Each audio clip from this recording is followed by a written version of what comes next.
Ça va bien? Oui? C'est bien de voir des nouveaux. Bienvenue. Bienvenue à ceux que c'est la première fois qui sont ici. Je peux les applaudir.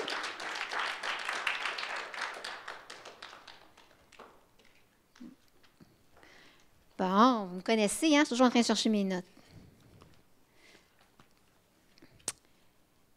Juste prier avant de commencer. Saint-Esprit, je me remets vraiment entre tes mains ce soir. Je prie que je m'appuie sur toi, que tu puisses parler au travers moi, que les jeunes, le cœur des gens ici puisse être ouvert à recevoir le message que tu m'as donné. Au nom de Jésus. Amen. Vous savez qu'est-ce qui m'a touchée dimanche passé par le pasteur invité? Il y a une chose qu'il a dite qui m'a vraiment... On le sait, mais je ne sais pas, c'est tellement puissant. Il disait, tu sais, on est dans le royaume de Dieu, on fait partie du royaume de Dieu, donc on est régi par les lois du royaume de Dieu. C'est quand même puissant. Donc, nous, on est des enfants de Dieu.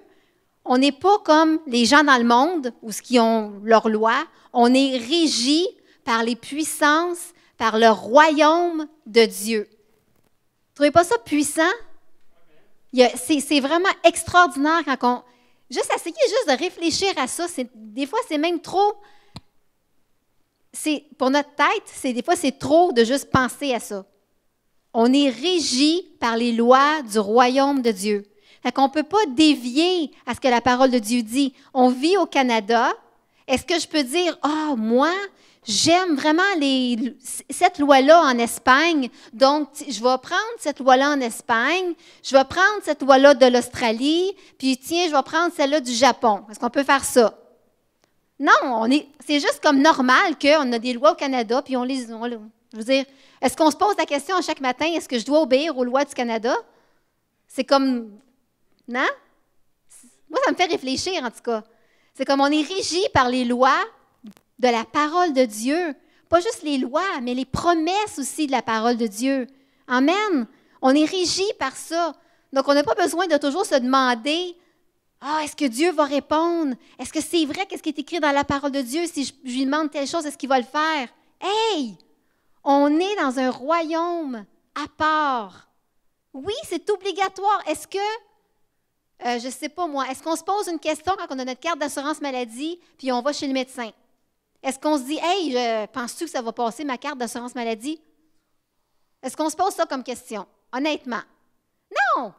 On est au Canada, on a notre carte d'assurance maladie, on va chez le médecin, tchic, ça passe de même, puis pour nous autres, c'est normal. Mais quand ça vient avec la parole de Dieu, on a de la misère à mettre ça en application, puis je me parle aussi. C'est comme la parole de Dieu, bien, c'est-tu vraiment ça, tu sais? Oui! C'est la vérité. On fait partie d'un royaume à part, un royaume surnaturel, le royaume du roi des rois. Moi, je trouve ça tellement excitant, là, puis j'essaie de... Je médite ça ces temps-ci. Parce que regarde, si Dieu l'a dit, qui peut contredire Dieu? Non? Ce soir, je veux vous parler, vous encourager en fait. Parce qu'il y a un verset, c'est un petit verset, tout le monde connaît Philippiens 4,13. Oui, Maxime, exactement. Je puis tout par celui qui me fortifie.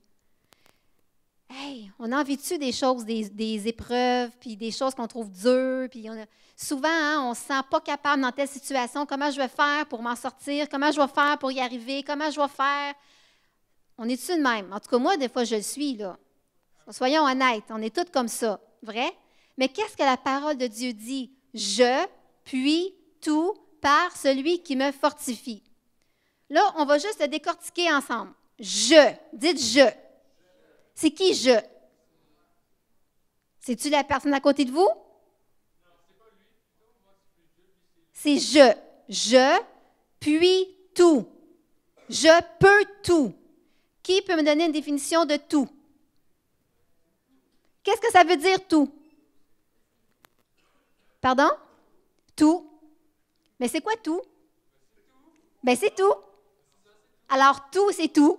Alors moi, peux tout. Est-ce que ça exclut quelque chose? Est-ce que ça l'exclut quelque chose? Tout, vous m'aviez bien dit que ça voulait dire tout. Est-ce que tout veut bien dire tout? Si tout veut dire tout, alors tout veut dire tout. Je puis tout par qui? Par celui qui me fortifie. C'est qui nous fortifie? Dieu. OK. Ce soir, je veux juste... Ce que je vais faire, c'est que je vais vous citer quelques... des choses de la vie qu'on vit tout le monde ou qu'on a déjà vécues, puis on va mettre ce verset-là en application. Je veux vraiment que vous réalisez ce soir que vous n'êtes pas toute seule, que Dieu est avec vous, puis que vous allez réussir parce que c'est le point final à la parole de Dieu. Amen. Qui peut contredire ça? Je peux tout faire par celui qui me fortifie. OK? Qu'est-ce qu'on se dit souvent? Moi, je ne réussirai pas cet examen-là. C'est vraiment trop dur. Vrai? Ah non, je ne peux pas passer cette entrevue-là. Garde-moi l'allure, ça n'a pas de bon sens. Il y en a des meilleurs que moi, je n'y arriverai pas. Hey, je ne peux pas parler à cette personne-là ou régler la situation. Je suis bien trop gênée, je n'y arriverai pas. Je ne peux pas changer. Je suis née comme ça. Ça, j'ai déjà entendu. Je ne peux pas changer, je suis née comme ça. Je ne peux pas pardonner, j'ai de la misère. Je ne peux pas pardonner, c'est trop dur. Je ne peux pas servir dans l'Église, hein, parce que moi, je suis une personne bien insignifiante, puis je ne suis pas capable. Ça peut même être, je ne peux même pas donner de témoignage, parce que je suis trop gênée. J'étais comme ça, moi, avant, j'étais vraiment gênée, j'étais vraiment timide. Alors, on va y aller point par point. Un examen ou un projet, ou à votre travail, pour ceux qui n'ont pas d'école, ça nous arrive tous d'avoir quelque chose de difficile à l'école, un examen, un projet. On n'est pas capable, on sent qu'on n'est pas capable. Vrai? Est-ce que le verset « Je puis tout par celui qui me fortifie », on peut-tu l'appliquer dans une situation comme ça?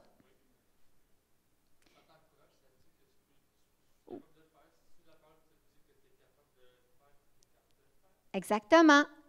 Mais c'est bon aussi écoutez, j'ai aimé quand Eduardo il a parlé sur quand il était malade. Là, tu sais, quand tu disais j'ai la grippe parce que tu l'as confessé. Ça m'a parlé. Parce que si vous commencez à dire hey, j'ai un examen, c'est sûr, je le coule. Ben allô, tu vas le couler. Tu viens juste de dire qu'est-ce qui va arriver à la fin. Ça va couler. C'est carrément ça. Fait que, au lieu de dire je vais le couler, commencez donc à dire hey, l'examen est difficile, mais je puis tout par celui qui me fortifie. Amen. Amen. Je ne vous dis pas là, que c'est une formule magique, OK? Que hey, moi, je peux tout faire là, parce que Dieu me fortifie, fait que j'étudie pas, je fais rien, je me force pas, puis garde. Non, c'est pas comme ça. Il faut qu'on se donne à 100 il faut qu'on donne le meilleur de nous-mêmes, puis Dieu va nous aider. Et j'ai 2 témoignages par rapport à ça. J'ai Sarah, puis j'ai... où? Ah, tu peux-tu descendre? OK, Basma. Viens, Sarah.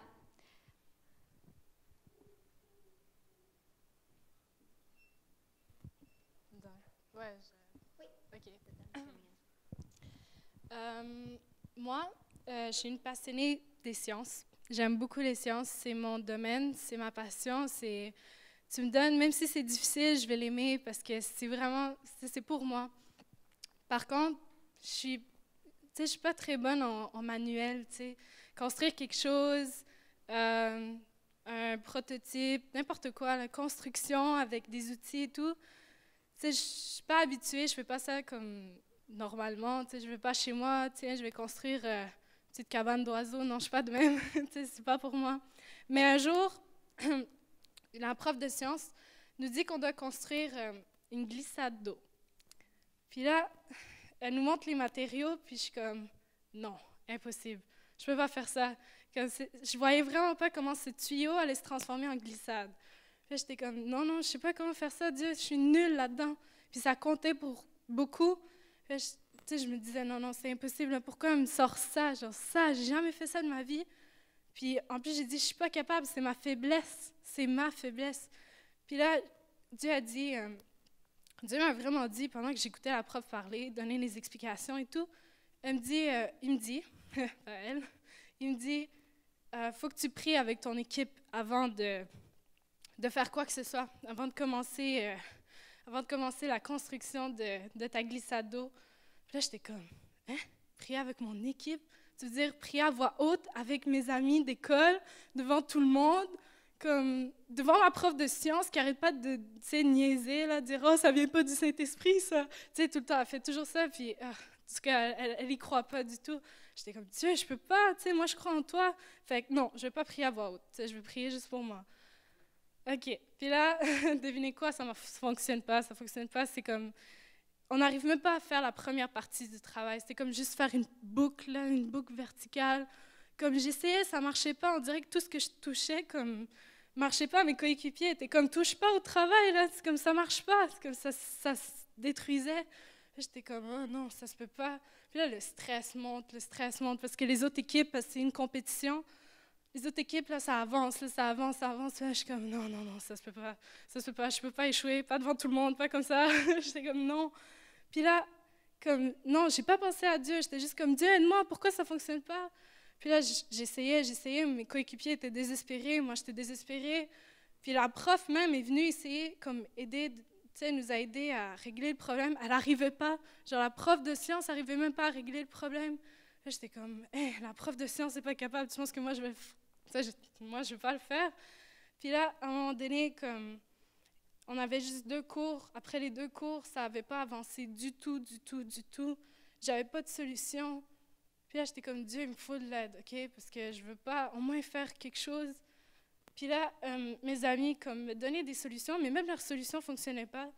Puis là, c'était grave pour moi. Là. Pour moi, c'était comme, non, je veux pas. Puis j'ai eu tellement de stress, puis j'ai eu tellement peur d'échouer. J'avais peur, c'était mon premier projet. J'allais l'échouer, comme pour vrai. J'allais vraiment échouer, comme fini. Puis là, je suis allée en récup, comme on avait des midis pour avancer le travail. Puis là, j'ai comme compris, parce que le prophète, le vendredi soir, m'avait dit « Tu as des inquiétudes et des peurs, puis il faut que tu les remettes à moi, genre à Dieu. » Puis là, j'étais comme « OK, je sais de quoi tu parles. » Ça avait vraiment directement un lien avec ça. Puis là, j'ai remis ça à Dieu. Puis quand je suis allée, comme le midi, j'ai dit à mes amis, genre, désolée, je leur ai dit, faut qu'on prie ensemble. J'ai comme vraiment dit ça, parce que j'ai dit, si je fais pas ça, on va échouer, comme on va vraiment rater. Là, j'aurais dit, Dieu m'a toujours aidé dans tous mes projets. J'étais comme, suivez-moi, fermez les yeux ou pas, je m'en fous, je prie devant vous à voix haute, que tout le monde me regarde, c'est pas grave. Fait que là, j'étais comme, il faut que je réussisse, je peux pas échouer. Puis là, je ferme les yeux. J'étais avec un gars et une fille. La fille ferme les yeux avec moi, puis elle est comme « Ouais, je prie avec toi parce qu'on est vraiment désespérés, là. » Je suis comme « OK, vas-y, là. Ton Dieu est capable. » Elle est comme « Ouais, vas-y, on prie ensemble. » Le gars, c'est un bouddhiste. Il s'assoit, il me regarde, puis il est comme « Cette fille est folle. » J'étais comme « Pas grave, on va prier. » Puis j'ai prié, puis après, comme flat, toutes les solutions venaient. Tout. Le projet, là, je l'ai fait en un temps record. Bien, on l'a fait en équipe, là. À chaque fois, quand moi, je bloquais, c'est mes coéquipiers qui avaient la réponse, puis c'était comme tout de suite, comme ça avançait vite. J'ai même développé une technique pour attacher comme les parties d'une manière vraiment esthétique, là, en plus. Là, c'était vraiment, vraiment beau. Puis on fait la compétition. On avait un temps comme limite pour la construction. On est arrivé 4e, mais pourquoi? Parce que la bille devait se rendre jusqu'au bout. Nous, elle ne s'est pas rendue jusqu'au bout, il restait comme 5 cm. C'est ce qui nous a mis à la 4e place.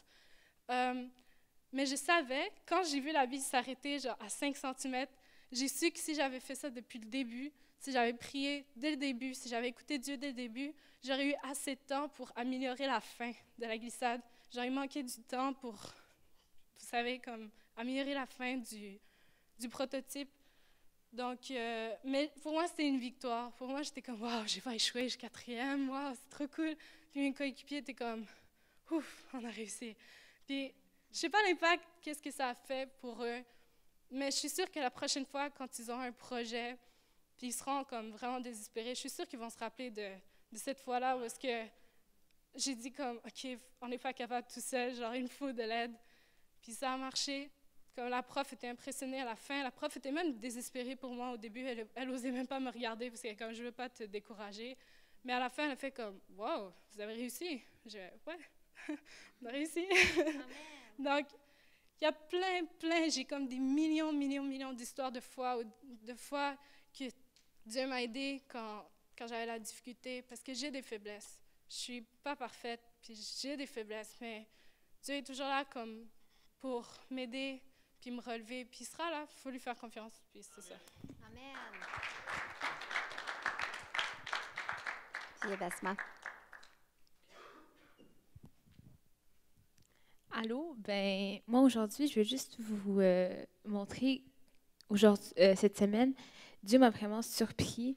Puis dans le fond, en mathématiques à notre école, genre pour notre note, on a 3 mini-tests, puis un gros examen d'étape qui vaut pour beaucoup. Puis à mon premier mini-test, j'ai coulé, j'ai eu 55%. À mon deuxième, j'ai eu 55 encore. Puis à mon troisième, j'ai eu 54. Puis là, j'étais vraiment désespérée. Genre, je me disais, qu'est-ce que je vais faire pour mon examen d'étape? Tu sais, je peux pas le couler, là. C'est vraiment important pour moi. Puis j'ai vraiment prié à Dieu. Je lui ai demandé, Seigneur, si tu es vraiment avec moi, si tu vas pas m'abandonner, prouve-le-moi en ayant une bonne note à cet examen-là. Puis vraiment, toute la semaine, j'ai vraiment beaucoup étudié. J'ai déclaré que je vais avoir une note dans les 80% à mon examen. Puis vraiment, puis je déclarais, je priais beaucoup, puis j'ai beaucoup étudié. Puis dès que l'examen était arrivé, je me souviens, genre, j'avais prié à Dieu avant de commencer. Puis dès que j'ai commencé l'examen, genre, toutes les réponses me venaient genre dans ma tête comme ça. Je suis genre, wow, c'est donc bien facile. Puis c'est vraiment genre rapide. Puis il y avait des personnes dans ma classe qui n'ont même pas eu le temps de le terminer. Puis moi, dans mes autres examens, je les terminais jamais. Mais dans celui-là, j'ai vraiment eu le temps de le finir à temps. Puis j'étais vraiment contente.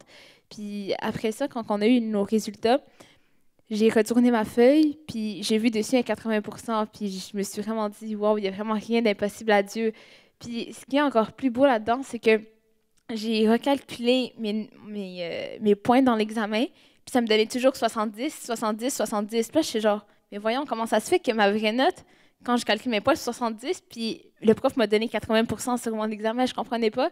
Puis après ça, j'ai réfléchi, puis là, je me suis dit, ces 10 points-là, ils viennent vraiment de Dieu, parce que c'est impossible que vraiment, genre, le prof me donne 10 points comme ça, sans qu'il se rende compte de rien. Puis là, je refais, et voyons, d'où qui sort ces 10 points-là, puis c'est vraiment... Genre, c'était vraiment un miracle là, que j'aie eu cette note-là, parce que sinon, j'aurais coulé à mon étape de mathématiques. Puis, c'est ça. Alors là, vous avez 2 exemples concrets qu'on peut tout par celui qui nous fortifie. Les 2 ont prié, puis Dieu a agi. On prie, Dieu agit. On prie, Dieu agit. On prie, Dieu agit. On prie, puis Dieu agit. Hein? C'est pas compliqué. Avec Dieu, c'est pas compliqué. C'est nous autres qui rendons ça compliqué. L'entrevue, passer une entrevue. C'est stressant, passer une première entrevue. Moi, je me souviens, la première entrevue, j'avais appliqué chez Pizza Hut. C'était ma première entrevue, puis parce qu'ils ont construit un Pizza Hut à Terrebonne, il était nouveau, donc il y a eu beaucoup d'applications. Puis quand je suis allée voir la personne pour passer l'entrevue, je pense que je devais être la 500e sur sa liste. Il n'avait pas le goût de me voir. Il était fatigué. Il avait le menton rendu jusqu'au genou. Puis c'était comme, ah ouais, qu'on en finisse. Savez-vous ce qu'il m'a posé comme question? Est-ce que tu aimes la pizza? Et voilà sa question. J'ai fait comme, OK, je pense que je ne l'intéresse pas vraiment. T'sais. Mais des fois, quand vous vivez des choses comme ça, des fois, c'est parce que ce n'est pas le travail que Dieu vous a réservé. Découragez-vous pas. T'sais, on passe des entrevues, puis des fois, ça ne marche pas, mais c'est parce que ce n'est pas le travail que Dieu a prévu pour vous. Vous continuez, puis ça vous donne de l'expérience pour la prochaine entrevue qui va être moins stressante. Puis si vous ne l'avez pas, je regarde Joël, il y a eu un travail qu'il voulait depuis le début. Hein, Joël? Il était content, maintenant, il travaille à une bonne place, puis il est vraiment apprécié à son travail. Mais il y a eu des non. C'est vrai? 3 fois. 3 fois qu'on lui a dit non. Il a même essayé à une place qu'on lui a dit on ne te prendra pas, on ne te garde pas. Mais il ne s'est pas découragé. Il a dit non, je vais l'avoir, puis il l'a eu. Fait que Dieu est bon. Il ne faut pas se décourager. Puis quand vous allez passer une entrevue, c'est dans l'attitude aussi. Hein? Gardez en tête que vous êtes un enfant de Dieu. Vous êtes l'enfant d'un roi. Et que ça a l'air à vous exciter. Vous êtes de même, OK? Je vous parle. Là. Vous êtes l'enfant d'un roi. Et on va recommencer ce bout-là, OK? On recule, on fait rewind. Vous êtes l'enfant d'un roi. Bon! Ah, phew! Je t'inquiète, là. Mais oui, c'est ça. Non, mais l'attitude est super importante aussi. Gardez en tête que vous pouvez tout faire. Je vais le dire souvent, ce verset-là. Quand vous allez sortir d'ici, là, vous allez dire, hey, je pense que je l'ai compris, le verset, là, tu sais. Vous allez le rester dans la tête. On peut tout par celui qui nous fortifie, OK? Vous passez l'entrevue, si vous avez l'air...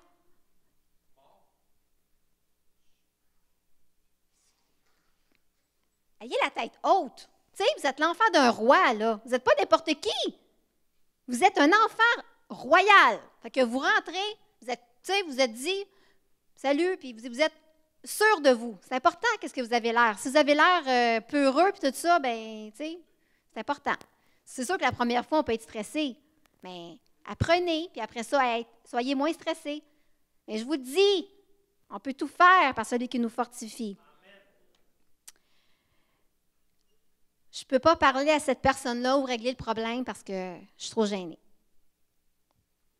Souvent, on ne veut pas régler une situation. On préfère mettre ça autour du tapis. Moi, ça m'est arrivé souvent. Ah, je ne me sens pas capable d'aller régler la situation. Je n'ai pas la force. Je vais laisser ça traîner. On va laisser ça de même. On n'en parle plus. Non! C'est bon de rester sur nos pieds puis d'aller régler les situations. C'est super important. Puis, je ne sais pas pourquoi ce soir, j'avais à cœur de parler de ça, mais je voulais parler de l'intimidation. Parce que c'est un sujet vraiment... il y en a beaucoup dans les écoles, l'intimidation, énormément. Puis les gens ne parlent pas. Puis ça a un petit peu rapport avec ce que je veux dire. C'est un autre sujet, en fait, que je ne veux pas régler une situation. Vous pouvez être victime d'intimidation puis pas en parler. Puis ça va vous nuire. J'ai écouté un reportage dernièrement sur ça, justement. Puis c'est épouvantable. Comment est-ce que les gens... c'était un témoignage d'un jeune homme depuis son primaire, je pense, première année, je ne me souviens pas exactement, mais il a vécu l'intimidation de la première année jusqu'au secondaire 3. Imaginez-vous, OK? Il ne parlait pas. Parce que son père lui avait dit, c'était pas pour mal faire, mais son père, il disait, dis rien, un moment donné, ils vont se tanner. Mais, tu sais, le jeune homme, lui, il a fait ce que son père il a dit, fait qu'il ne parlait pas. C'était épouvantable. Écoute, il se faisait battre par les gars d'école, puis il était jeune, là, peut-être 10 ans. Il passait par-dessus son bicycle, ils ont passé sur le corps en bicycle, il a tout fait avec le petit garçon. Mais en secondaire 3, il s'est décidé que là, c'était assez. Puis des fois, dans notre vie, il faut se dire, là, c'est assez. Là, c'est assez, là, je vais la régler une fois pour toutes. Puis lui, c'est ça qu'il a fait. Il s'est dit, là, ça va faire, puis c'est sûr que, écoute, c'était pas que c'était pas correct, mais qu'est-ce qui est arrivé, c'est que quand il est venu pour se faire intimider, il a poussé le gars, puis il a dit, tu me lâches, tu me laisses tranquille. Puis le gars, il a fait, puis il l'a laissé tranquille après. Mais ça a pris toutes ces années-là avant qu'il se décide, quand même, que c'est important de régler les choses. Parce qu'imaginez-vous, s'il avait fait ça quand il était en première ou deuxième année ou troisième année, il n'aurait peut-être pas. Puis il a déménagé. Il s'est dit, m'a déménagé, comme ça, ben, j'aurai plus de problème. Non, il y avait l'étiquette dans le front. On dirait que les gens savaient. Tu sais, quand une personne est plus faible, les gens, ils le sentent. Puis les intimidateurs le sentent, puis ils n'arrêtaient pas de le harceler aussi. C'est triste. Moi, je trouve ça vraiment triste. Puis il y en a de plus en plus dans les écoles. Les jeunes se suicident. À 8 ans, ils voulaient s'enlever la vie à cause de ça. C'est quelque chose, là. Fait que nous, en tant que chrétiens, si vous voyez une situation comme ça, pensez-vous que de ne pas parler, c'est correct? Il faut dénoncer, il faut même aller voir la personne, essayer de l'encourager, mais de pas... Il faut faire quelque chose. Amen? Amen. Puis, si vous êtes victime d'intimidation, dites-vous que vous pouvez tout faire par celui qui vous fortifie. Vous pouvez, mais il faut en parler. Allez voir quelqu'un, allez voir un directeur, allez voir quelqu'un en qui vous avez confiance. Il ne faut pas rester dans cette situation-là. Ça peut vous mener pas mal plus loin. Moi, j'ai été intimidée quand j'étais jeune. Je me faisais battre. Mon mari aussi. Moi, j'étais la plus petite de ma classe, au primaire. Quand je sortais, on me sautait dessus et on me battait. Fait que je sais c'est quoi. C'est pas drôle. La peur dans le ventre d'aller à l'école, parce que il y a du monde, puis c'est à cause d'une fille qui ne m'aimait pas, puis elle dit à tout le monde de me battre. Puis les gens, ben juste pour le plaisir, ils le faisaient. Fait que j'ai été un bon bout de temps au primaire que j'avais peur. Ma mère, elle voulait même engager une plus grande pour qu'elle puisse m'accompagner à l'école, parce que c'était effrayant, là. Un moment donné, je me suis retrouvée en plein milieu de la rue, il y a un cercle de gars autour de moi, puis là, le cercle se refermait, puis il s'approchait de moi. Là, j'avais vraiment peur. Ma mère, elle a sorti juste à temps, puis elle m'a crié. Elle a crié, puis le monde sont partis. Mais c'est pas drôle, là, vivre ça. Sauf que je me suis trouvé une tactique, par exemple. Ma mère, elle m'a dit, la prochaine fois, là, crie de toutes tes forces, tu vas voir, ils vont partir. Fait que je l'ai fait. À un moment donné, je me suis mis à crier, mais c'est toujours la peur, tu sais. C'est plate de vivre avec une peur. Fait qu'il faut avoir quelque chose faut avoir la parole de Dieu pour pouvoir s'appuyer dessus, puis qu'on n'est pas tout seul. Amen? Je ne peux pas changer. Je suis née comme ça. Je ne peux pas régler mon problème de colère. Je ne peux pas régler mon problème de dépendance. Je ne peux pas régler mon problème avec mes amis. Je ne peux pas rien régler parce que je ne suis pas capable. Est-ce que c'est ça qui est écrit dans la parole de Dieu? Non. Vous pouvez être libéré de n'importe quoi. Ce n'est pas vrai que vous allez rester pris avec votre problème toute votre vie. On peut tout par celui qui nous fortifie.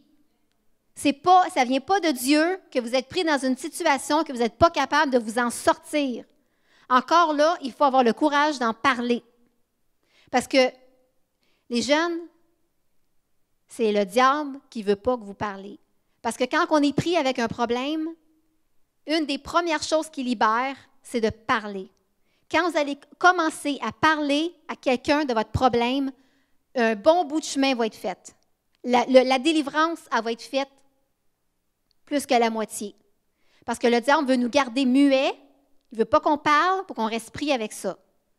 OK? Fait que Dieu veut nous libérer de tout ce qui n'est pas de lui, tout ce qui est dépendance, pornographie, la colère, la jalousie. Il y en a qui sont pris avec ça, tellement de colère qu'ils ont de la misère à se retenir. C'est pas normal, ça. Mais avec Dieu,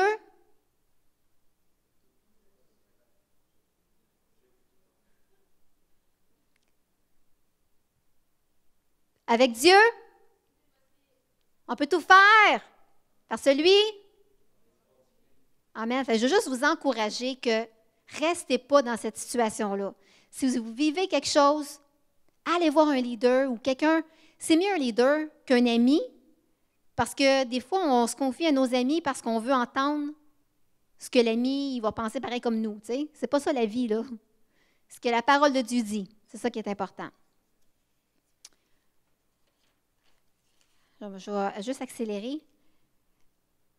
Je ne peux pas servir dans l'Église.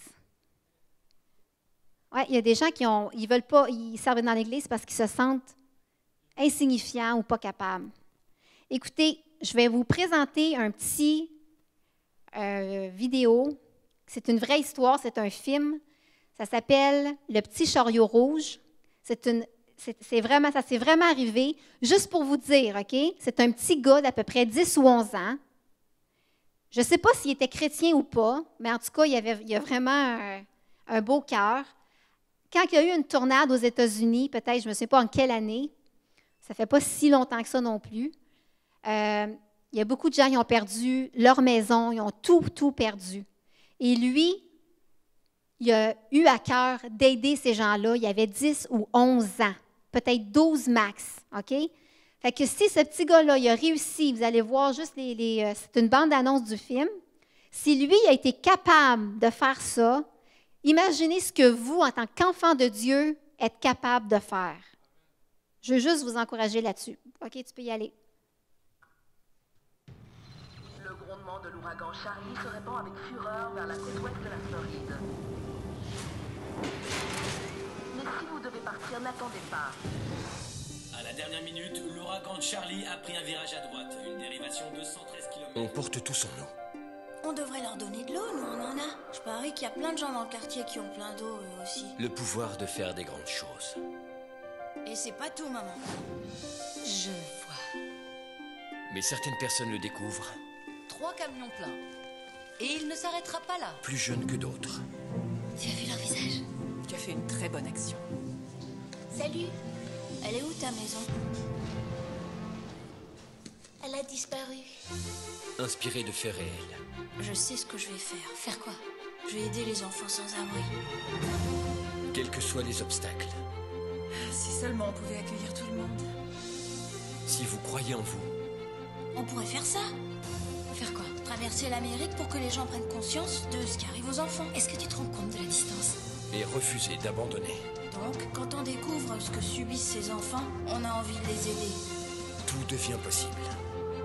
C'est probablement le plus jeune, fondateur et président d'une ONG que vous ayez jamais rencontré. Des réalisateurs de Rudy et le grand défi.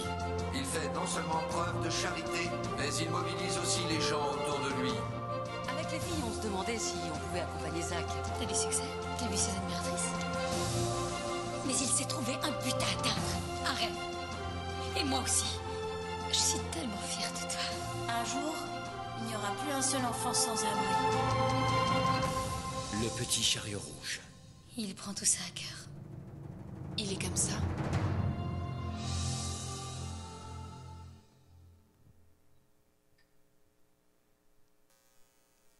C'est une vraie histoire, là. Il a ramassé plein de denrées pour des gens sans abri. Un petit gars de, je ne sais pas, 11 ans peut-être? 12 ans? À peu près? On pourrait dire. Ça a fait boule de neige. Il était tellement décidé qu'il a marché, je ne me souviens pas de quelle ville à quelle ville, mais pendant 2 années de fil, toute une été, à tous les jours, il marchait avec sa mère pour ramasser des fonds. Il y avait un point A à point B, mais c'était tellement loin, ça y a pris tout l'été. Fait qu'il a pris son été de congé d'école pour ramasser des fonds pour des gens, surtout les enfants sans abri. Lui, c'était ça qu'il avait à cœur. Il ne pouvait pas concevoir qu'un enfant n'avait pas de maison. Nous, on est chanceux ici, on n'en a pas d'ouragan, pas pour l'instant. On a des grands vents qui ramassent des toits. Mais ça m'a inspiré, cette histoire-là. Puis je me suis dit, hey, vous, là, vous avez le roi des rois comme père. Vous êtes sous la loi du royaume de Dieu. Lui, je ne sais pas s'il était chrétien, mais il n'en parle pas dans le film. Fait qu'admettons qu'il n'est pas chrétien. Il a réussi quand même d'accomplir tout ça. Ça a fait vraiment une grosse... Allez voir sur Internet, si vous voulez, le petit chariot rouge. Vous allez connaître l'histoire du petit garçon. C'est vraiment vrai, c'est vraiment arrivé. Alors vous aussi, vous pouvez faire une différence. Vous pouvez tout faire par celui qui vous donne la force. Vous avez des rêves dans votre cœur. Dieu a mis des rêves dans votre cœur d'accomplir des choses. Vous pouvez y arriver. Pas par vous, par Dieu. Il est avec vous. Si Dieu vous a mis un rêve, écoutez bien ce que je vous dis. Les rêves, c'est Dieu qui nous les donne. C'est pas nous. On ne se lève pas un matin en se disant « Hey, moi, je veux être missionnaire ». C'est souvent Dieu qui nous donne un fardeau, un rêve, un désir. Oui, on peut dire « Oh, je voudrais être missionnaire comme ça », mais quand c'est vraiment fort sur notre cœur, c'est Dieu qui nous le donne. Quand Dieu nous donne un rêve, pensez-vous qu'il va vous donner tout ce que vous avez besoin pour y arriver? Il va le faire. C'est juste ça. Puis, écoutez, on n'est pas super beaucoup ce soir quand même, mais j'aurais aimé que tout le monde l'entende, c'est pour ça que je dis ça. Vous êtes des personnes extraordinaires. Je suis honnête de vous dire ça. Je suis honorée de vous avoir.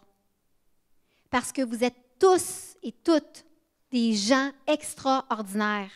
Vous avez des talents, vous avez plein de dons, vous avez vraiment tout quelque chose de spécial.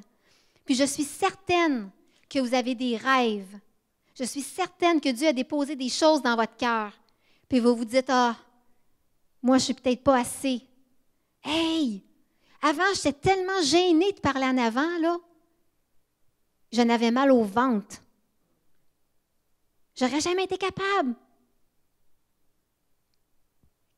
Si moi, je suis capable, là, puis c'est pas grand-chose, vous allez être capable. Je veux vous encourager. Savez-vous, il suffit des fois de juste faire le pas comme ça. OK, Seigneur, tu m'as mis ça dans mon cœur. Maintenant, OK, Seigneur, OK, je vais. OK, je vais. Juste un petit pas. Puis Dieu va faire le restant. Ça va tout, comme un domino. Je vous le dis. Mais avez-vous le courage de le faire, le pas? Dieu a des plans pour vous. Il veut vous utiliser d'une manière puissante et surnaturelle. Pas juste le vendredi, on vient à jeunesse, le dimanche, on va à l'église. Oui, c'est bien, mais Dieu veut que vous ayez un impact dans le monde, que vous ayez un impact. Qu'est-ce que vous avez dans votre cœur? J'espère que vous avez des rêves. J'espère. Si vous n'en avez pas, demandez à Dieu. Il va vous en donner. Mais vous allez réussir. C'est sûr que vous allez réussir. Amen.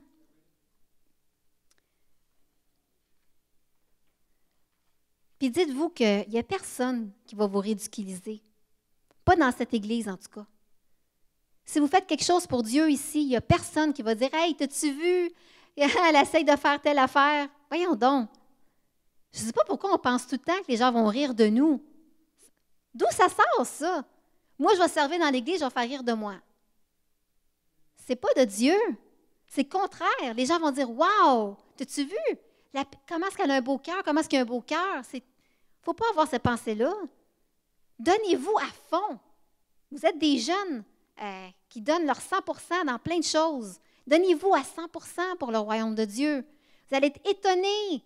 Je vous le dis. Croyez-moi, vous allez être étonnés de voir qu'est-ce que Dieu va faire.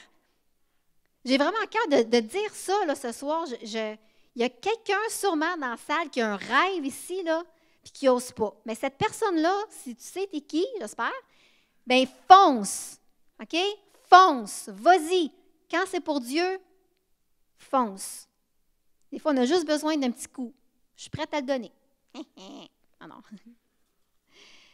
C'est ça que j'avais à partager ce soir. Je voulais juste vous encourager que vous n'êtes pas tout seul, que Dieu est toujours là avec vous, puis que j'appuie tout par celui qui me fortifie. Amen. Puis, vous pouvez le proclamer. Allez-vous le faire?